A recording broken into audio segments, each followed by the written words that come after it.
Araling Panlipunan 5, Quarter 3, Week 1, Milk Base. Ang paksa ng ating aralin sa araw na ito ay paraan ng pagtugon ng mga Pilipino sa kolonyalismong Espanyol.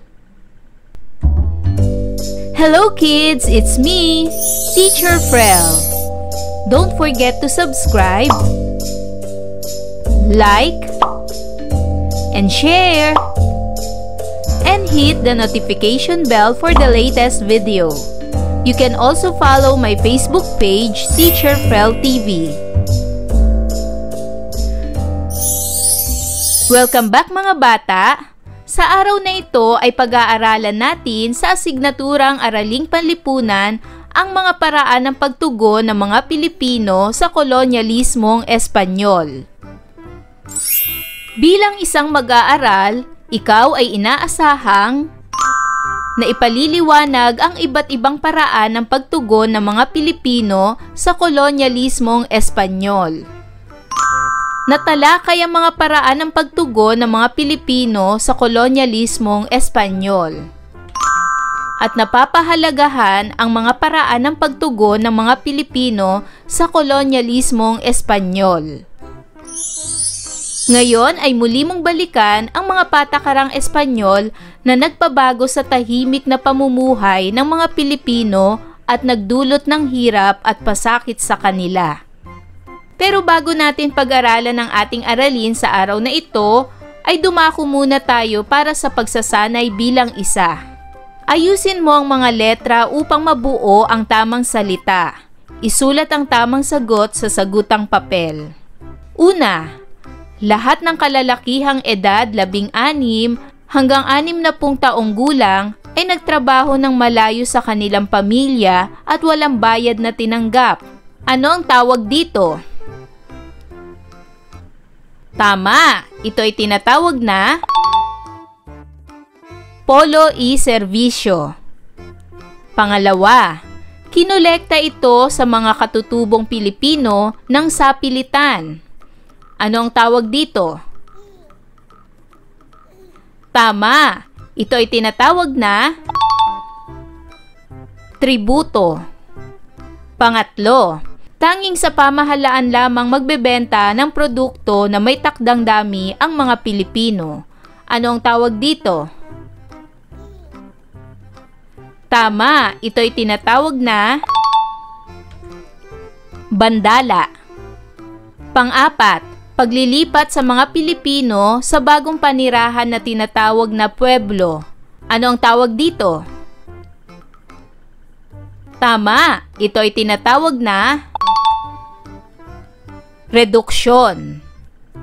At panglima, sa mga piling lalawigan sa Luzon ay isang uri ng pananim lamang ang ipinatanim ng pamahalaang kolonyal sa mga magsasaka at tanging sa pamahalaan lamang ito ibebenta. Ano ang tawag dito? Tama! Ito ay tinatawag na monopolyo sa tabako. Para naman sa pagsasanay bilang 2, lagyan ng check kung ang pangungusap ay nagpapakita ng paraan ng pagtugon ng mga Pilipino sa kolonyalismong Espanyol. Isulat sa sagutang papel ang tamang sagot. Para sa unang bilang, lumaban at nag-alsa. Ito ba ay isa sa paraan ng pagtugon ng mga Pilipino sa kolonyalismong Espanyol? Tama! Ito ay check. Pangalawa, nanahimik at nagtiis. Isa rin ba itong pagtugon ng mga Pilipino sa mga Espanyol? Tama! Ito ay check. Pangatlo, tinanggap ang mga patakaran ng mga Espanyol. Naging pagtugon ba ito ng mga Pilipino noon? Tama! Ito ay check. Pang-apat, tumakas at nanirahan sa bundok. Naging pagtugon ba ito ng mga Pilipino noon? Tama! Ito ay check. At panglima, ginamit ang lakas ng panulat. Naging pagtugon ba ito ng mga Pilipino noon? Tama, ito ay check. Ngayon ay basahin mo at unawain ang nilalaman ng teksto upang malaman kung ano-ano ang mga naging paraan ng pagtugon ng mga Pilipino sa pananakop ng mga Espanyol. 333 taong nanatili ang mga Pilipino sa animoy hawla na walang sapat na naaaninag na liwanag ng pag-asang makawala sa kamay ng mga dayuhang Espanyol. Iba't ibang naging paraan ng pagtugon nila sa sitwasyong mailalarawan sa pagkakaroon ng tibay at lakas ng loob. Matira ang matibay. Halos karamihan sa mga katutubo ay nanatiling tahimik at sunod-sunuran sa mga dayuhan dahil sa takot na naramdaman. Tinanggap nila na ang mga Espanyol ang nasa kapangyarihan at walang magagawa kundi manahimik na lamang. Alam nila sa kanilang pananahimik ay katumbas ng kanilang buhay at ng pamilya. Mayroon din namang katutubong nagpumiglas at umayaw sa mga patakaran na nagpahirap sa kanila. Mas ginusto nilang tumakas at mamundok kaysa maging bulag na sunod-sunuran sa mga dayuhan. Sila ay namuhay ng tahimik sa kabundukan. Malayo at mahihirapang marating ng mga sundalong Espanyol. Tinawag silang kalaban ng pamahalaang kolonyal at binansagang tulisan. May mga Pilipino na nakipagsabwatan sa mga dayuhan. Pansariling kapakanan ang pilit na isinalba kahit na ang kapalit nito ay ang kaligtasan ng kapwa Pilipino. Sila ang binansagang mga mensenaryong katutubo, mga taksil sa bayan. Ang iba ay yumakap o nagpasailalim ng tuluyan sa kapangyarihan ng mga dayuhan dahil sa takot na mapahamak ang kanilang buhay. Ang mga mayayaman ay ang kanilang yaman o kabuhayan ang pinoproteksyonan. Nagsawalang kibo at nagbingi-bingihan sa hiling na suportang salapi ng kapwa Pilipino para matustusan ang pangangailangan ng kanilang samahang nagsasagawa ng pag-aalsa. Si Lapu-Lapu na hari ng Mactan ay binansagang kauna-unahang bayaning Pilipino dahil mas pinili niyang talikuran ang mga dayuhan kaysa tanggapin ang alok na pakikipagkaibigan. Mayroon ding sumunod sa kanyang mga yapak na hindi rin nagsawalang kibo sa kalupitan ng mga Espanyol. Sila ang magigiting na Pilipino na nagmula sa iba't ibang rehiyon ng Pilipinas. Mga dating datu na nawalan ng karangalang mamuno at nagnais na maibalik ang dating posisyon sa lipunan. Kasama na rin ang iba't ibang sektor ng lipunan, tulad ng mga kalalakihan at mga kababaihan na walang takot na sumabak sa digmaan. Mga katutubo na nabibilang sa mga magsasaka na tinutulan ang mga patakaran sa agrikultura, mga ngalakal na inagawan ng kabuhayan, mga profesional, mga babaylan at mga katutubong nagnais maging pari. Diskriminasyon ang naranasan at tila naging dayuhan sila sa sariling bayan. Humantong na sa hangganan ng kanilang pagtitiis kaya bumuo sila ng mga magkakahiwalay na pangkat at ng hikayat ng mga kasapi na handang lumaban at manindigan laban sa mga dayuhan. Pag-aalsa ang tanging solusyon para sa kanila. Sa paglipas ng panahon, hindi rin maikakaila na mayroon ding magandang nangyari sa ating bansa, lalo na sa kabuhayan ng mga iilang Pilipino. Nagkaroon ng magandang pagkakataon at pagnanasang makapag-aral ang mga kabataang nabibilang sa panggitnang uri o middle class. Mga kabataang nakapag-aral sa kolehiyo sa Pilipinas man o sa Espanya. Sila'y tinatawag na mga ilustrado o mga naliwanagan ang pag-iisip. Ang taglay na dunong bunga ng edukasyon ang nagmulat sa kanila sa tunay na kalagayan at nagaganap sa bansa. Hindi nila hinayaan na manatiling sunod-sunuran na lamang ang mga Pilipino. Kailangan nang gisingin ang mga manhid na pakiramdam ng mga katutubo. Ginamit nila ang karunungang taglay, bunga ng edukasyong mayroon sila. Lakas ng panulat ang tugon ng mga ilustrado. Nagsilbi silang tanglaw na nagsumikap na mabigyan ng liwanag ang kapwa at gabayan ang nasa kadiliman. Hindi idinaan sa dahas kundi sa malumanay na paraan. Sa pagsusulat ng pahayagan at aklat nila, idinaan ang tugon sa mga Espanyol.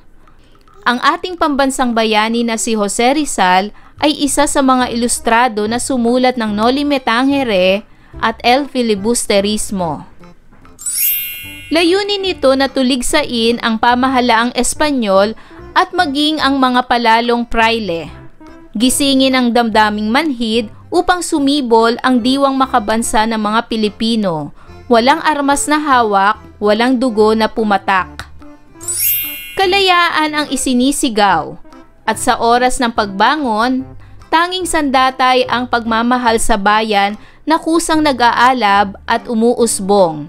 Tulad sila ng ibong matagal na panahong nakakulong sa hawla, ay uhaw na makawala at makalipad ng ubod ng laya, at sa paglaya nila ay sabay-sabay sa paglipad.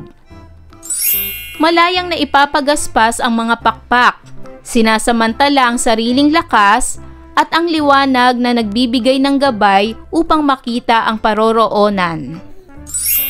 Hindi alintana ang pagod, sakit ng katawan, maging buhay ay inalay sa pag-asang iyon lamang ang paraan upang makawala ang bayang sinilangan sa bagsik ng mga dayuhan. Ang mga gabay na tanong ay maaaring magamit ng mga magulang upang maproseso at maunawaan ng mag-aaral ang teksto na binasa. Narito ang mga gabay na tanong. Unang katanungan, ano-ano ang naging tugon ng mga Pilipino sa kolonyalismong Espanyol? Tama! Halos karamihan sa mga katutubo ay nanatiling tahimik at sunod-sunuran sa mga dayuhan dahil sa takot na naramdaman. Pangalawang tanong, ano ang dahilan ng pag-aalsa ng ibang Pilipino? Tama! Ang dahilan ng pag-aalsa ng ibang Pilipino ay ang diskriminasyong naranasan nila at tila naging dayuhan sila sa sariling bayan dahil sa mga patakarang ipinatutupad ng mga Espanyol na wala silang magawa kundi ang sumunod. Pangatlo, bakit may mga Pilipinong nakipagsabuatan sa mga Espanyol? Tama! May mga Pilipino na nakipagsabuatan sa mga dayuhan. Pansariling kapakanan ang pilit na isinalba kahit na ang kapalit nito ay ang kaligtasan ng kapwa Pilipino. Pang-apat na katanungan, bilang isang Pilipino, may naisip ka bang paraan para tumugon sa kolonyalismong Espanyol at bakit? Bilang Pilipino, ang naisip kong paraan sa pagtugon sa kolonyalismong Espanyol ay ang pakikipaglaban sa kanila ng unti-unti sa pamamagitan ng pagsulat ng mga katiwaliang kanilang ginagawa upang maipahayag na gawing malaya ang mga Pilipino. At panglima, sa palagay mo ba, alin ang higit na nakatulong para lumaya ang bansa sa mga Espanyol? Sa aking palagay ay higit na nakatulong ang isinagawang pag-aalsa ng mga Pilipino sa pamamagitan ng pakikipaglaban gamit ang mga sandata upang malaman ng mga dayuhan na ang mga Pilipino ay matatapang rin at kayang ipagtanggol ang sariling bansa. Sa pamamagitan ng mga prosesong gabay na tanong ay nagkaroon ka ng kaunawaan ng mga paraan ng pagtugon ng mga Pilipino sa kolonyalismong Espanyol. Upang higit mong maunawaan ang aralin, sagutan mo ang mga sumusunod na gawain. Para sa susunod na gawain, ito ay pagsasanay bilang isa, iguhit ang masayang mukha na nagsasaad ng paraan ng pagtugon sa kolonyalismo at malungkot na mukha naman kung hindi. Isulat ang iyong sagot sa sagutang papel. Una, ginamit ng mga ilustrado ang dunong upang gisingin ang diwang makabansa ng mga katutubo. Masayang mukha o malungkot na mukha? Tama, ito ay masayang mukha.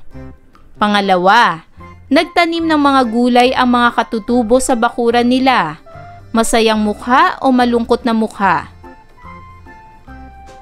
Tama, ito ay malungkot na mukha.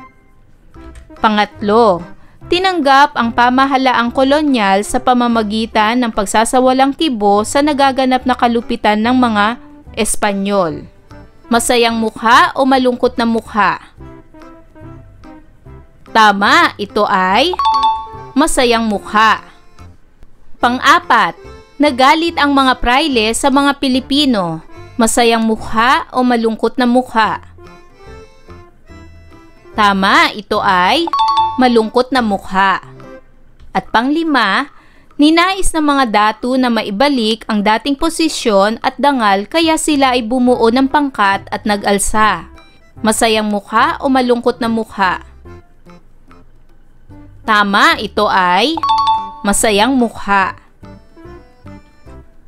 Para naman sa pagsasanay bilang 2, sipiin sa sagutang papel at puna ng graphic organizer ng mga paraan ng pagtugon ng mga Pilipino sa kolonyang Espanyol.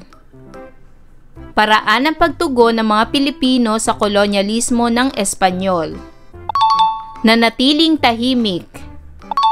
Sunod-sunuran sa mga dayuhan.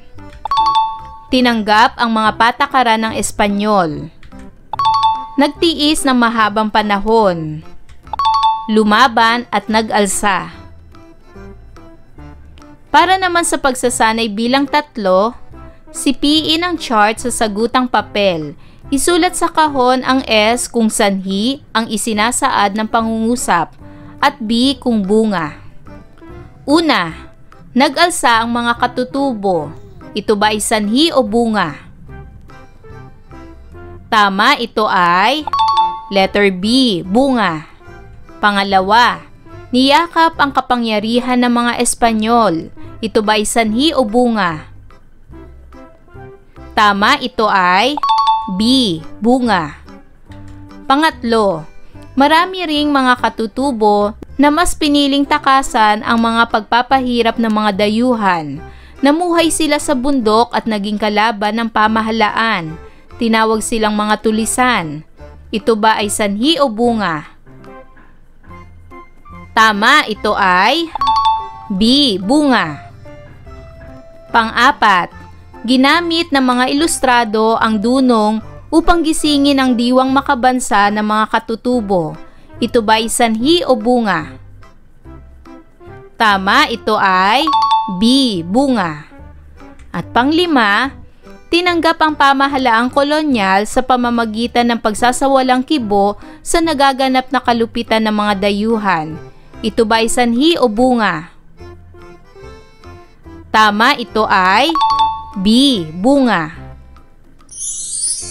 Pagkatapos mong malaman ang mga paraan ng pagtugon ng mga Pilipino sa kolonyalismong Espanyol, linangin mo pa ang iyong kaalaman sa pamamagitan ng pagsagot sa mga gawain. Pagsasanay bilang 1. Piliin ang tamang sagot sa loob ng kahon upang mabuo mo ang talata. Isulat mo ang iyong sagot sa sagutang papel. Nagkaroon ng iba't ibang tugon ang mga Pilipino ukol sa mga nararanasang pagmamalabis ng mga Espanyol. May mga nanahimik at sumunod sa patakarang Espanyol para sa kanilang kaligtasan. Ang iba ay nag-alsa. Hindi sila nagpasailalim sa mga patakarang ipinatupad sa kolonya. Hindi rin mawawala ang mga mersenaryo na naging kasabwat ng mga dayuhan para supilin ang mga lumalaban sa pamahalaang kolonyal. Maging ang mga katutubo mula sa iba't ibang sektor ng lipunan ay naghangad na matuldukan ang nararanasang kalupitan ng mga Espanyol kaya bumuo sila ng samahan at nag-alsa. Para naman sa pagsasanay bilang 2, gumuhit ka ng isang puso at sa loob ng puso ay ipaliwanag ang sagot sa tanong na ito. Kung ikaw ay nasa tamang gulang na at maaari mo nang gawin ang mga bagay na nais mong gawin, alin sa mga tugon o reaksyon ng mga Pilipino na iyong napag-aralan ang maaari mong maging tugon sa kasalukuyang nagaganap sa ating pamahalaan. Kung ako ay nasa tamang gulang na at maaari ko nang gawin ang mga bagay na nais kong gawin, ang maaari kong maging tugon sa kasalukuyang nagaganap sa ating pamahalaan ay ang pagpapahayag ng mga adhikain at karapatan bilang isang Pilipino. Napag-alaman ko na ang mga Pilipino ay may mga paraan ng pagtugon sa kolonyalismong Espanyol tulad ng pag-aalsa, pagtanggap sa kapangyarihan, o kooperasyon sa mga Espanyol.